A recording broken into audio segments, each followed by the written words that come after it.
Yes, सो waves में आगे बढ़ते हैं। Newton's formula. तो एक्चुअली न्यूटन ने साउंड वेव के लिए, मतलब साउंड प्रोपेगेशन, मतलब साउंड जब प्रोपगेट कर रहा है, आगे बढ़ रहा है साउंड वेव, तो उसके लिए पर्टिकुलरली न्यूटन ने बताया था कि वो आइसोथर्मल प्रोसेस है। न्यूटन ने क्या बताया था कि अगर साउंड वेव प्रोपगेट कर रहा है, मतलब ट्रैवल कर रहा है, ओके, तो वो कौन सी प्रोसेस होगी? आइसोथर्मल। मतलब जैसे अभी हम बोल रहे हैं, तो मैं बोल रहा हूं और तुम सुन रहे हो, तो ये साउंड वेव तुम्हारे तक पहुंच रही है, तो वो आइसोथर्मल प्रोसेस है। मतलब ये जो टेम्परेचर है वो कांस्टेंट है, ऐसा न्यूटन ने बताया था कि ये टेम्परेचर जो है वो कांस्टेंट टेम्परेचर पे ही साउंड प्रोपगेट करेगा। तो उसके अकॉर्डिंगली जो T है वो कांस्टेंट, टेम्परेचर कांस्टेंट, क्योंकि आइसोथर्मल प्रोसेस है। और आइडियल गैस इक्वेशंस के accordingly PV is equals to क्या है हमारा? nRT, ओके, और μRT, done, okay, where mu और n is the number of moles. So PV is equals to nRT और PV is equals to μRT, जो भी ideal gas equation लो, तो उसमें mu number of moles, R universal gas constant, T temperature, तो तीनों के तीनों कांस्टेंट हो गए। म्यू भी कांस्टेंट है, R भी कांस्टेंट है और इवन T भी कांस्टेंट है। तो अगर तीनों के तीनों कांस्टेंट हो गए तो हम ऐसा बोल सकते हैं कि PV is equals to constant, okay. हमारा आइडियल गैस इक्वेशन क्या है? PV is equals to mu R T। तो हमारा म्यू और R तो कांस्टेंट है ही, और हमने आइसोथर्मल प्रोसेस ले ली तो T भी कांस्टेंट हो गया, therefore PV is equals to क्या आ गया? कांस्टेंट। तो PV इज इक्वल्स टू क्या बन गया?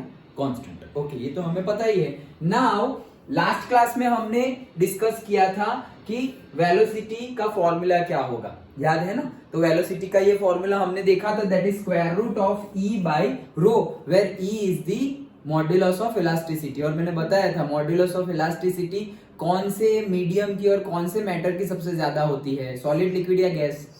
सॉलिड की सबसे ज्यादा होती है, इसलिए साउंड कहां जल्दी ट्रैवल करेगा? सॉलिड में। तुमने आंसर गैस दिया था, फिर हमने डिस्कस किया था, याद है ना? तो सॉलिड में जल्दी ट्रांसफर होगा। वो हमने बेल वाला, कान के पास कोई ऐसे घंट बजा रहा है तो आवाज आएगी, वो एग्जांपल ये। तो वो क्या है, मतलब ऐसे भी तुम बेंच में ऐसे एक्सपेरिमेंट किया होगा, जैसे हमारे स्कूल में बहुत लंबी लंबी बेंच होती थी, 4 लोग बैठ सके आराम से, हाँ, ऐसे दूर दूर, उतनी लंबी बेंच। तो ऐसे तुम कान लगाओगे और यहाँ पर ऐसे टंग टंग ऐसे करोगे ना, तो वहां तक सुनाई देगा। ऐसे कान लगा के सुनोगे तुरंत, ओके। लेकिन जो ऐसे बैठे हुए हैं, ऐसे सब बैठे हुए हैं और किसी ने ऐसे कान नहीं लगाया हुआ, और तुम सिर्फ इतना कर रहे हो, ऐसे ऐसे ऐसे, तो जोर से देखो, इतनी धीरे, तो शायद किसी को अभी ऐसे बोल रहा है, देखो अभी भी बज रहा है लेकिन सुनाई नहीं दे रहा है, लेकिन अब मैं चुप हो जाऊंगा तो सुनाई देगा। सुनाई दिया, ओके।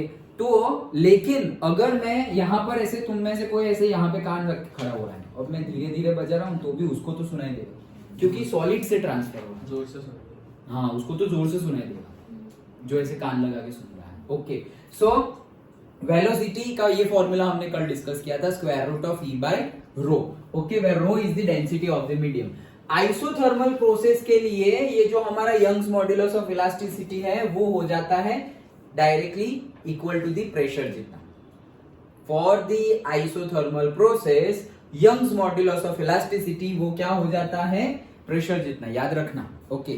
तो प्रेशर वहां पर रिप्लेस कर दो, तो E की जगह हमने लिख दिया P, ओके। और यहां पर हम एक्सपेरिमेंट कर रहे हैं, मतलब यहां पे मैं बोल रहा हूं, तो यहां पर प्रेशर कितना है? टेम्परेचर तो हमने एयर कंडीशन से सेटल कर दिया, मतलब कंडीशन कर दिया, लेकिन प्रेशर को हम चेंज नहीं कर रहे। तो प्रेशर, एटमॉस्फेरिक प्रेशर, 1 एटमॉस्फेयर और 1.01325 into 10⁵ पास्कल, वो प्रेशर ले लिया। और एयर की डेंसिटी फिक्स्ड है 1.2, और एग्जैक्टली बोलो तो 1.29 kg पर मीटर क्यूब। वो वैल्यू हम यहां रख दे, square root of P by rho में ये वैल्यू हम रख दे, तो वेलोसिटी आती है 280 मीटर पर सेकंड। मतलब साउंड कितना, 1 सेकंड में 280 मीटर ट्रैवल कर लेता है।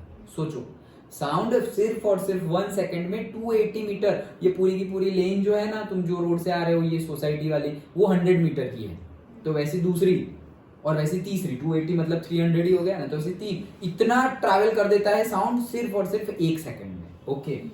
लेकिन प्रैक्टिकली जब पता चला, हमारे पास जब इंस्ट्रूमेंट्स अवेलेबल हो गए और हमने वेलोसिटी फाइंड की, तो प्रैक्टिकली वेलोसिटी कितनी होनी चाहिए? 332 मीटर पर सेकंड, लेकिन वो आ रही है कितनी? 280 मीटर पर सेकेंड। मतलब कि जो न्यूटन ने फॉर्मूला दिया था वो गलत था। हम गलत क्यों पढ़ रहे हैं? गलत पढ़ते हैं ना तभी तो नया समझ में आएगा। जैसे हम स्ट्रक्चर ऑफ एटम में सब कुछ पहले से पढ़ते गए कि भाई थॉमसन मॉडल, डाल्टन मॉडल, फिर वो रुथरफोर्ड मॉडल, फिर लास्ट में हमने बोर मॉडल पढ़ा था। याद आया? ओके तो वैसे ही यहां से जो न्यूटन ने जो फॉर्मूला दिया था square root of E by rho, उससे हमने साउंड की वेलोसिटी फाइंड की तो वो आई अप्रोक्सीमेटली 280 मीटर पर सेकेंड। लेकिन प्रैक्टिकली वो होनी चाहिए कितनी? 332 meter per second, which is not equal, therefore ये न्यूटन के फॉर्मूला को हमने एक्सेप्ट किया नहीं। सिंपल है। ओके डन, बस इतना ही था। तो ये हमें पूछा जाए तो आना चाहिए। अब इसके आगे क्या? इसके आगे न्यूटन का ये जो फॉर्मूला है उसमें करेक्शन हुआ था, और वो करेक्शन किया था एक साइंटिस्ट ने जिसका नाम है लाप्लास। ओके तो इसीलिए उसको लाप्लास करेक्शन और लाप्लास इक्वेशन भी बोलते हैं। क्यों? क्योंकि उसने न्यूटन ने जो इक्वेशन और फॉर्मूला दिया था और जो कंसेप्ट बताया था उसमें करेक्शन किया, दैट्स राइट। सिंपल है। ओके बढ़े आगे। तो ये क्लीन कर दे रहा हूं, ये क्लीन कर दिया। तो उन्होंने फिर दिया था कौन सा? लाप्लास फॉर्मूला और लाप्लास करेक्शन। ओके यहां ये न्यूटन फॉर्मूला तो समझ में आ गया, सिंपल है। ओके चलो अब लाप्लास देखते हैं।